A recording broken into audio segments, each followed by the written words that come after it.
In 2009, I was 19 years old, and I found out one of the world's biggest secrets. A silent global crisis, if you will. I was reading an article one night about the world's most affordable solar-powered lantern. With a full day's charge, it could last up to 8 hours at night. It was basically indestructible and entirely waterproof. And it retailed for just about 10 bucks. It was cool, but I didn't really get what the fuss was about unless you were camping on a budget. And then I read on and I came across these words: energy poverty. It's a bit of an unusual combination of words. When most people think of poverty, the image of kids with buzzing flies on their faces comes to mind. People without food, clothing, or shelter, living in small huts or slums. But what does energy have to do with that? Energy poverty is kind of like camping, but for your whole life. And it's not fun. It's having little or no access to electricity and having to heavily rely on fossil fuels like kerosene and biomass for basic daily activities like lighting or cooking. It's villagers whose children use kerosene lamps to study after dark, and mothers who use briquettes made from cow poop as cooking fuel because they live in such remote areas of the world that it's impossible to be connected to an electricity grid.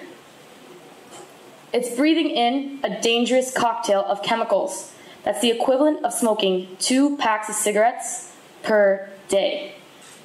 Now here's the big secret. 20% of our global population, that's 1.3 billion people, suffer from energy poverty.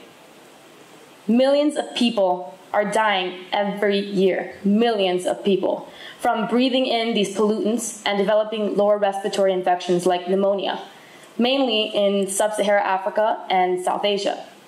Now, I'm not really good at keeping secrets, so the next day I found myself in my sociology professor's office with so many questions running through my head, probably yelling at this point. Did you know about this? How did not more people know about this? You know this has been around since like the Stone Age, and there's a solution out there. Why is there not being done about it? First, calm down. Second, why don't you do something about it? Me? My first reaction was, he's out of his mind. And then I thought about it. If there's a good time to try to change the world, it's when I'm living rent-free at home with my parents as a college student. And when I don't, thank you, Mom and Dad. And when I don't have any big responsibilities like a full-time job or kids holding me back. And the solution's right in front of me.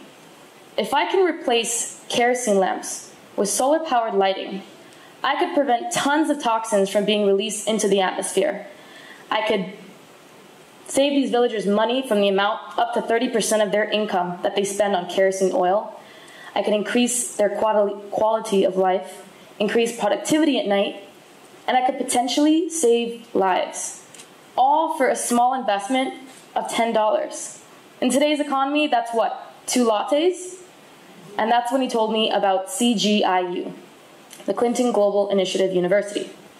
CGIU, in fact, is not an actual university, but a 3-day conference where students from around the world come together with their big, ambitious ideas of how they plan to change the world, targeting specific problems. And they network with NGO presidents and CEOs and philanthropists about how to bring those ideas to fruition. And that year, it just so happened to be taking place right here in Miami, Florida. So I did more research and I applied with my game plan that came to be known as Giving the Green Light. My commitment to alleviate energy poverty in rural India by replacing kerosene lamps with solar-powered lights. The funny thing is, looking back, even in the planning of my whole Giving the Green Light project and bringing these lights to India, I don't think I was ever able to actually imagine myself going to India. It was kind of just such an incomprehensible idea to me and to pretty much everyone else. I had no connections in India. I didn't personally ever know an Indian person. I hadn't eaten Indian food. I hadn't even watched Slumdog Millionaire at this point. So how's a 19-year-old girl from community college in Miami, Florida, going to bring solar-powered lights to villages in India. It's a little simpler than you might imagine. Sometimes all you have to do is ask, and I did just that. After a simple Google search, I emailed several organizations working in Indian villages, telling them about my idea and my plans, trying to set up some collaborations. Most of my emails went unanswered. It was simple, but it wasn't easy. It was hard to get people to take me seriously. I couldn't even get the people behind the world's most affordable solar-powered lantern to let me purchase a sample. Even though people commended me for the idea, they thought I was crazy. My parents constantly tried to convince me out of it because they thought it was a distraction from school, and they were worried about my safety. Every day, I had doors slammed on my face, and a new obstacle came my way. And so many times I woke up just wanting to quit. Wanting to quit and just focus on passing linear algebra and calculus 2 and my part-time job selling shoes at the department store. And just as this fiery passion of mine was starting to flicker, I got a grant to purchase the flashlights. And all of a sudden, my small and somewhat naive idea was starting to become a reality. All I could think of was, maybe I'm not crazy. I'm going to do this. Somehow, some way, I'm going to India. So I was back to emailing and calling like there was no tomorrow. And eventually, I got a company called Bogolite to sell us their solar-powered flashlights, and Caitlin McQuilling, the only person who answered my emails from the Real Medicine Foundation in India to help us distribute the lights to the villages she was working in. Now, I had the lights, I had the money to purchase the lights, and I knew where they were going to go. I just needed to get there. So after a very long 7 months of fundraising, I finally had enough money to book my flight, get all my vaccinations and my visa, and was leaving for India 2 weeks later, right in the middle of my spring semester. My poor dad was freaking out. Next thing I know, it's past midnight on a school night, and I'm getting off a 16-hour train ride with $3,000 worth of solar-powered flashlights stuffed in my suitcase, with my best friend, Stephanie, who was my right-hand woman in giving the green light. While we were there, we visited a couple villages in Madhya Pradesh, where we hosted village meetings to talk about the villagers' concerns and introduce the solar-powered flashlights that we were going to sell.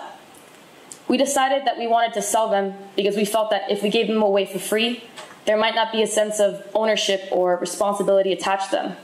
And because of that, the villagers might not even use them. If the flashlights broke, they might not care to fix them because they didn't pay for them, so they wouldn't be losing any money. So every villager paid a subsidized $4 per light, which they could pay in installments, which we kept track of. That money, however, went into a village fund that would pay for any idea the villagers had that they wanted to see realized, whether it was a paved road, a new wheat grinder, a new bathroom which was necessary, whatever it may be, this would go towards that. It was a way of making a small sum go a long way and investing in themselves, and a way of not imposing what we thought was a better solution for them, but giving them the opportunity to make that decision for themselves. 90 of those lights were to the students at the Beale Academy in Jabwa, which was a tribal boarding school, where some of the boys called their new flashlights their babies, and where they taught me how to play cricket, which I learned I'm pretty terrible at. Over the course of an electrifying 2 weeks, we distributed 250 solar-powered flashlights to 3 villages in Madhya Pradesh, India: Jabwa, Khandwa, and Ranai. Despite the warnings of this scary, dangerous, and overpopulated, dirty place, we were welcomed with open arms in every village. The night that we slept over the village to sell the lights, I felt like I had 7 mothers looking after me. Every day felt like I had walked into a National Geographic magazine, except this time I knew everybody.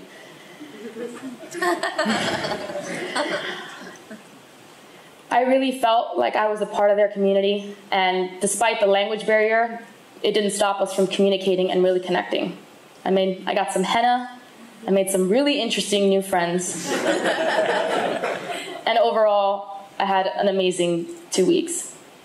Now, a couple months after, back home, back to reality and work and school, I received some emails from some of the workers at the Real Medicine Foundation about how the students loved their new solar torches, as they called them, and how they were able to study longer at night, and how they weren't afraid to go to the bathroom by themselves at night.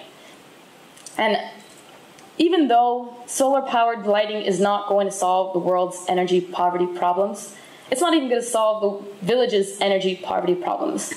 It's a step in the right direction and a step in getting the word out, since awareness is half the battle. And it just might spark an idea that can. After giving the green light, actually, is when I decided to change my major to mechanical engineering in hopes of one day being an engineer that can design products or systems that can solve all sorts of global problems. And what some people saw as a distraction from school taught me my most valuable life lessons that a degree never can. So although giving the green light is on hiatus until graduation, I'm learning how to be a better engineer by taking the lessons I learned on the ground with these villagers and coming face to face with the problem I want to solve. Sometimes, to achieve extraordinary things, you have to be a little bit crazy. Thank you so much.